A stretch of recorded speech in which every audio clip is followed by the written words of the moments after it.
Posibleng bumaba ang presyo ng Pinoy Pandesal at Pinoy Tasty sakaling magpatupad ng bawas presyo sa harina ang mga flour millers.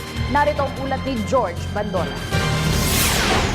Hanggang 2 piso ang pwedeng matapyas sa presyo ng Pinoy Pandesal at Pinoy Tasty. Ito ay sakaling ipatupad na ng mga flour millers ang bawas presyo sa bawat sako ng harina na ipinapasa sa mga panadero. Sabi ng mga panadero, oras na ipatupad ang bawas presyo sa harina, sigurado na ang benepisyo nito sa mga consumer.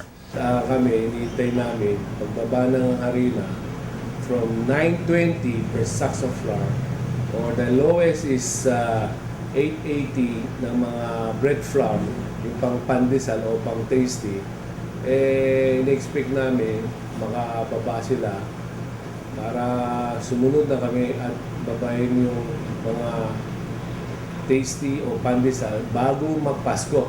Sana bumaba ang presyo ng ating mga Roma upang nang sa ganun man, itong patak ang versus roll, ay makatulong naman ang mga panadero sa basang Pilipino na makapagdulot ng affordable na tinapay. Naunang pahayag ng Department of Trade and Industry na bumaba na ang contract price ng harina sa international market. Kaya inaasahan na nila ang pagbaba nito sa lokal na merkado.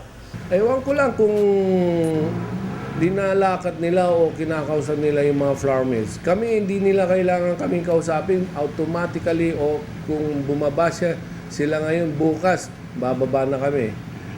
Bagat sabihin gasolina muna bagong pamasahe. Kami, marami kami, very competitive sa market kami. Kaya kung makakakuha kami ng murang harina, bababa kami na bababa. Pero bukod sa harina, nais din ng mga panadero na mapababa ang presyo ng kuryente, tubig at renta. Sana naman makatulong ang mga panadero sa publiko.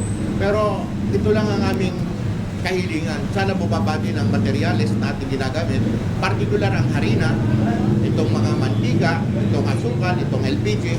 Pag ito bumaba, walang dahilan ng panadero na hindi magbaba ng tinapay.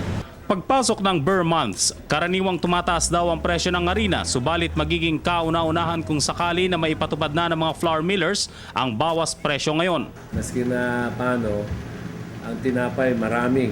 Konti lang, babayaran mo lang mga less than 50 pesos. Meron ka ng malaking tasty. May bayaran mo ng 200, 300, malaki na ang cake mo. Masaya ang Pasko natin ngayon. Para sa Telebisyon ng Bayan, George Bandola.